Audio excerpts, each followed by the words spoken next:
যিসকলক চৰকাৰে আগত 4 লাখকৈ দিছিল আমি তেওঁলোকক আৰু 5 লাখকৈ দিছোঁ। আজি আমি 15,000 দিছোঁ, 10 তাৰিখে আৰু 10,000 দিম আৰু 9 তাৰিখৰ পৰা স্থায়ী ক্ষতিৰ পৰিমাণ বা জৰীপ আৰম্ভ হ'ব। যোৱা 2 দিন ধৰি মই শিৱসাগৰ আৰু চৰাইদেউ জিলাৰ বানাক্ৰান্ত ৰাইজক সাক্ষাৎ কৰিছোঁ। অহাকালি ভাৰত চৰকাৰৰ মন্ত্ৰী JP নাড্ডা ডাঙৰীয়াও আহিব আৰু আমি প্ৰচেষ্টা কৰিছোঁ যে বানাক্ৰান্ত ৰাইজক কেনেকৈ আমি সহায় কৰিব পাৰোঁ। 9 তাৰিখৰ পৰা আমি জৰীপো আৰম্ভ কৰিম যাতে বানাক্ৰান্ত ৰাইজক আমি যিমান সোনকালে পাৰোঁ আমি সহায়ৰ হাত আগবঢ়াব পাৰোঁ। যাৰ ক্ষতি হৈছে আমি দি দিম আৰু প্ৰায় 1 লাখ মানুহৰ তালিকা বনিছে, গতিকে আমি আৰু তাক বহুত বেছি চোৱা নাই। জিলা আয়ুক্তই যাৰ নাম দিছে তাকে আমি দিছোঁ। নগৰৰ পানীটো ব্ৰহ্মপুত্ৰৰ অলপ সীমাটো ওপৰত থাকিলে পানীখিনি ওলাই যোৱাত অসুবিধা হয়। পাম্প আদি লগাব পাৰি নেকি তাৰ ব্যৱস্থা আমি কৰি আছোঁ। যোৱাকালি অইল ইণ্ডিয়াৰ পৰাও পাম্প আহিছে। আমি চেষ্টা কৰিম যিমান সোনকালে পাৰি পানীটো। হাইৱেটো এটা মথাউৰি টাইপ হৈছে আৰু হাইৱেটোৰ কাৰণে ইফালৰ পৰা পানী সিফালে অহা নাই।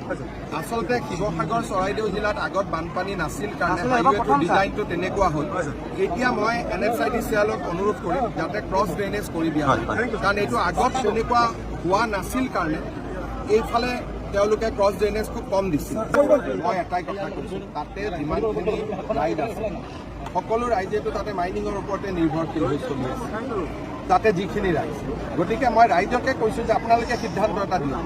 তাত এগৰাকী ছোৱালীয়ে কৈছে, বাকী কেইগৰাকী চবেই কৈছে আমি খাম কেনেকৈ। গতিকে এই গোটেই কথাটো যিহেতু আমাৰ শিল নহয়, নাগালেণ্ডৰ পৰা শিল আহে, আমি মাইনিংটো তাতে নাগালেণ্ডততো অসম চৰকাৰে বন্ধ কৰিব নোৱাৰে। আমি ক্ৰাছাৰ কেইটা বিহুবোৰত বন্ধ কৰি দিব পাৰোঁ। গতিকে সেইটোৰ ফালৰ পৰা যদি কিবা লাভ হয় ডেফিনেটলি আমি কৰিব পাৰোঁ। কয়লাওতো অসমততো নহয়, নাগালেণ্ড এখন চৰকাৰ, তেওঁলোক এখন নিজৰ চৰকাৰ। নাগালেণ্ড চৰকাৰে কি নীতি ল'ব কি নীতি নল'ব সেইটো ভাৰত চৰকাৰৰ থ্ৰুদি আমি কথা পাতিব লাগিব।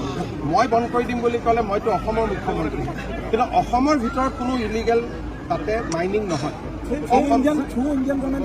ইণ্ডিয়ান গভৰ্ণমেণ্ট বা মই নিজেও গৈ ডাইৰেক্ট কথা পাতিব পাৰিম, কিন্তু বানপানীৰ পৰিৱেশটো সামকাত এবাৰ গৈ কথা পাতিম। ওপৰতনো ডাঙৰ বিজ্ঞানী লাগিব, কাৰণ প্ৰত্যেক বছৰে বৰষুণ হয়, আগত হোৱা নাই, এইবাৰ কিয় হ'ল তাৰ বিষয়ে ছেটেলাইট ডেটা আদি লৈ গোটেইখিনি এইটো এটা ভাল কৰি IIT গুৱাহাটী বা ৰুড়কীয়ে চাই পেলাই ক'ব লাগিব।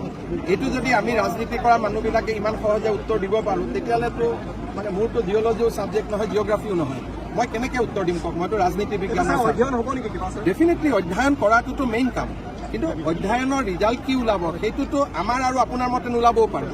গতিকে আমি বানপানী হৈ যাওক, ভাৰত চৰকাৰকো অনুৰোধ কৰিম যে আপোনালোকে অধ্যয়ন কৰক। নাগালেণ্ডতো বানপানী হৈছে, তেওঁলোকেও অধ্যয়ন কৰিব লাগিব, তেওঁলোকৰোতো অৱস্থা বেয়া হৈ আছে। গতিকে মথাউৰি কৰিব লাগে আমি কৰি দিম, খালি ৰাইজে মাটি বাৰীখিনি দিলে হ'ল। কালি নাড্ডাজী আহিব, আমি নেপালী খুঁটিত লৈ যাম। বেলেগ বিপদ থাকে, গতিকে তেওঁৰ লগত কথা 10 লাখ কিয়, মানুহে আৰু বেছি পাব লাগে। কিন্তু ঘটনাটো হ'ল যে তেওঁ চৰকাৰটো চলোৱা নাই, আমি চৰকাৰ চলাওঁ। গতিকে চৰকাৰৰ কথা আমি বুজি পাওঁ। অখিল গগৈয়ে সাঁতুৰিলেও ভাল কৰি, পানীত সাঁতুৰিলে কাক উদ্ধাৰ কৰিলে, তেওঁ নিজে সাঁতুৰি ফটো উঠিলে, ৰীল উঠিলে। গতিকে তেওঁৰ কথাটো বেলেগ। আপোনালোকে তেওঁ সাঁতোৰা নিউজটো চলালে, কিন্তু তেওঁ সাঁতোৰাই কাক উদ্ধাৰ কৰিলে সেই নামটোতো নোলালে। গতিকে এইটো হ'ল মইতো মুখ্যমন্ত্ৰী, মইতো ইয়াৰ ৰীলৰ কম্পিটিশ্যন কৰিব নোৱাৰোঁ।